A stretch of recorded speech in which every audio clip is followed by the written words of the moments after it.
Problems with infrastructure today on the Daily Ish Show. 5, 4, 3, 2, 1, 0, ignition, liftoff.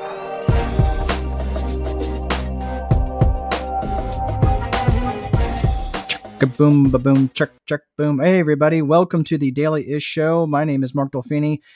It's good to see you. It's good to have you. This is a show not just for rental housing providers, but anybody looking to get some white space on your calendar. Have a question out there. If you spill coffee on your pistol, does that count as cleaning it? I think it should. Asking for a friend. Anyway, hope you're having a great day. You can post your comments on that.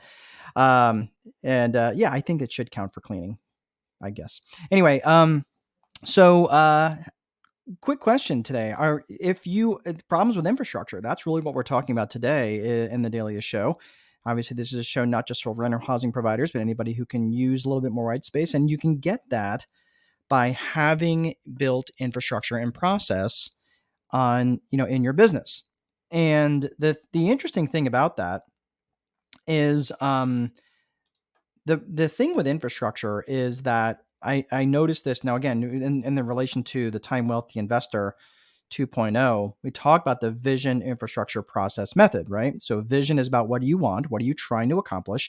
You specifically, you don't want to put your business vision in there. You want your personal vision, right? Because remember, if you create a business vision before you create a personal vision, you end up creating a life that exists to serve the business, right?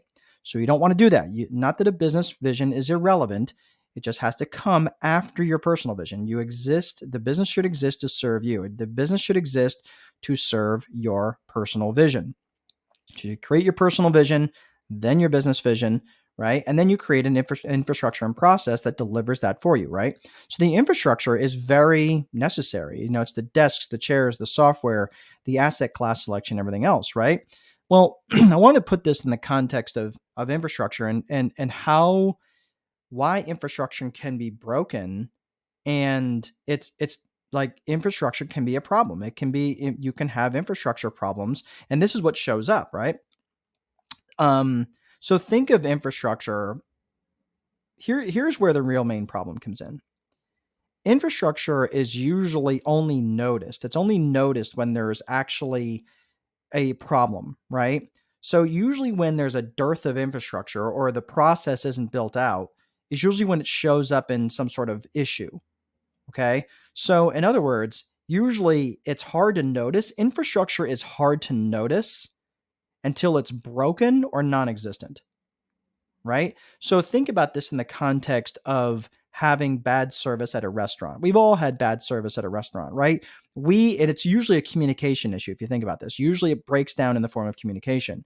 You cannot communicate your order to the kitchen. That's the problem. You can't tell them what it is that you're trying to order. So what's the infrastructure issue? Well, the infrastructure issue is like you don't have either a way to go and enter your order to get to the kitchen, or you don't have a server coming up to you and taking your order. Okay. So that's an infrastructure problem. It's a process problem. Well, think about this in the context of maybe like something that we can all experience, where like maybe the toll booth gate arm isn't going up and down, right? That's an infrastructure problem. Okay. So when the toll booth thing is going up and down, up and down, there's no problem with it, right? It's like, okay, well, the infrastructure is working well, the traffic is moving along, and things are good to go. Well, when infrastructure is not working, okay, when it's not working or not working right, then someone has to literally physically go over there and lift up the arm because you throw your money in, the thing didn't go up. Now you're having infrastructure problems, right? So if you think about this in context of infrastructure or process, it's really not a problem until you start to get communication issues, until you start to get, generally the problem with it is like until it's broken or non-existent. Generally, when infrastructure is running well, you don't notice it. And that's a good thing generally. But sometimes when you're like, small problems can start to crop up and you don't notice them until it becomes this massive issue. So this is why it's important that you start to manage. If you have a good infrastructure built out for your business, that you look at this and you start to manage by metric. Manage by metric. Know your numbers. And it's not about all metrics, but just the important metrics. For those of you who know the phrase KPIs, these are your key performance indicators. These are the important things that just kind of give you the vital signs of your business. Like just 4 or 5 key things that you can look at to go, yep, everything looks like it's running well. And sometimes you have to, get your blood drawn. Sometimes you have to go and, do a little bit further inspection, but not often. As long as the key performance indicators look like they're running and running well, then you don't really have to dig in too far and things can just go along its merry way. Okay. But this is the problem with infrastructure, is that sometimes you can end up getting a little bit too far detached from the business. And as a result, other problems can be developing and you're not paying attention. So, like, what are some things that I would be paying attention to in business? Well, first of all, if you're in business, cash is king. And I know a lot of people right now, especially the folks in the real estate space, a lot of people right now are beating that drum to say, oh, got to use other people's money, get fixed interest rate financing. So, okay, fine. I hear that argument. Especially you're entering into a rising inflationary environment. You're getting fixed rate debt. That makes sense mathematically. It makes sense. Okay, that's fine. But that doesn't mean that you do that to the exclusion of your own cash. That's what got me into trouble back in 2008. That's how I turned a $6 million portfolio into $1.5 million in about 8 months.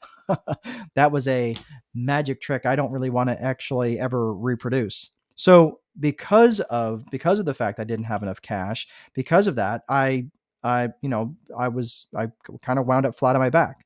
So fine, if you want to expand and you want to do that, then fine. But I would say one of the key metrics is how is your cash growing? And it's really funny because I hear, yes, you can use other people's money, but that is not to the exclusion that you have your own cash. So I hear this all the time. Oh, but coach, what about inflation? You're losing purchasing power every year. And I agree. But that cash is your insurance policy. That cash that you have set aside is what's going to keep you alive when another 9/11 happens, when another mortgage crisis happens, when another pandemic happens, when Canada invades Michigan, whatever. Something crazy in the world is going to happen that seems so obvious after the fact, and you go, crap, I wish I had more cash. And the analogy that I will use is say, do you have car insurance? Do you have insurance on your car? And most people do. And they say, and I'm okay, well, did you use your car insurance last month? Did you use it the month before that? In fact, did you use your car insurance last year? And some people haven't used their car insurance in the last 5 or 10 years. And I would say, well, that's crazy. I'm sorry, why would you put money into something that you haven't used in 5 or 10 years? You're losing purchasing power every single time you pay that insurance premium, right? Well, that's the same cost of business that you have with your cash. If you really feel that strongly about it, then fine. Put your cash into Ginnie Mae's or something else that's going to generate a return to help offset the loss of inflation. But that liquid cash is incredibly important when we have these tail events that come along in the economy. I know I'm very unpopular in this position. I know like people like you're crazy for hoarding cash. No, I got my ass kicked because I didn't hoard enough cash. And what's the magic number? I can't really say. But I will say this. If I had about 10% of my assets in liquid cash, I definitely would have weathered the storm and I definitely would have come out on the other side thriving and not just surviving. So, and I say 10% minimum. So if you have a $6 million portfolio, yeah, yeah, I'll say it. 600,000 in cash minimum. If you have a $10 million portfolio, yeah, do the math. $1 million liquid. And I'm just saying that as the minimum because that's the amount that I could back of the napkin figure out. If I had that liquid in cash, I would have gotten through 2008, 2009. I would have come out on the other side standing in tall clover. So just something to consider for you guys. Your mileage may vary. All right. Well, that's all I have for today, folks. I'm really excited because this weekend we're going to be hosting a mastermind for the second group, my inner circle, and I'm looking forward to that. So I'm looking forward to seeing them. If you're interested in something like that, reach out to me. I'm happy to talk to you about it, see what that looks like. And if it's a good fit, we can figure out how that looks.